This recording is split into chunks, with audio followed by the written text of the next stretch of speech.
Hey, what's up, guys? So in this video, I'm going to talk to you about state and federal prisons, some of the differences, and which one I would think is better to serve time in. So I have only been in state prisons. I've never been in a federal institution, but I know a lot of people who have. So the feedback and the thoughts that I'm going to give you come directly from people who have been through it.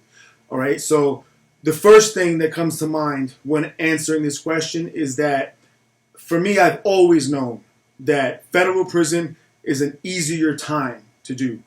Okay, so as far as the actual facilities, as far as the day-to-day, as far as the amenities offered you, programming offered you, anything you can buy off of the commissary, it's much more extensive. I heard of federal prisons that had video games, people had PlayStations. It's just a lot more because they're funded by the federal government and they have grant money. So they have better workout facilities, they have all kinds of stuff. So to me, federal prison is more like a college campus type setting than an actual, hardcore lockdown state prison. So that's, right off the top, I would say that federal prison is an easier place to be. I also think that, of course, there are exceptions, depends where you are, but in general, federal prison is going to be a safer place to be than state prison. Okay? So that's the good of feds. The bad part about federal prison versus state is that when you go down with the feds, okay, you are going to do almost all of your time.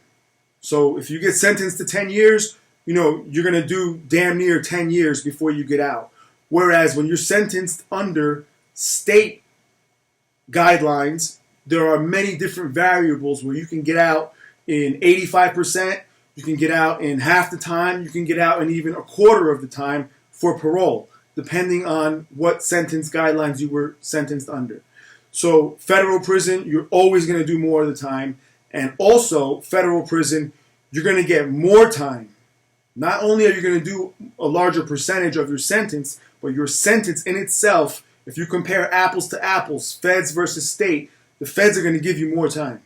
So I was very concerned all the way up until the minute I was released from prison and actually left the fucking prison facility that the feds were going to come get me. Because, I've seen it happen before. I've heard it happen a lot more times where people could go down with state charges, do their whole entire prison sentence, and then on the very day they're going to be released, thinking they're about to go home, get taken into custody to the feds.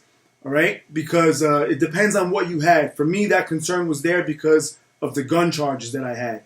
I got caught with different guns, and they were modified, they were defaced, the serial numbers were scraped off, and for that reason, I was always worried about that. But thank God that didn't happen to me. So going back to what I said earlier, guys, federal prison, you'll do more time, you'll do a larger percentage of the time, you'll probably be safer, you'll be in a better facility, and you'll have more classes and education and programming available to you. You'll have better weights, and that's always a big thing also. But if I had to make the choice between the two, I would always take the state prison time just because for me, at the end of the day, it really doesn't matter where the fuck I am. You know what I'm saying? The time is the time. I'm doing the time. I don't even give a fuck. I could be in lockup. I could be in an open unit. I could be here. I could be there. I could be minimum security, maximum security. It doesn't matter because I'm not home. You know what I'm saying? So I'd always choose state prison for myself. So I hope this was informative and you guys enjoyed it, and I'll talk to you next time. Thanks.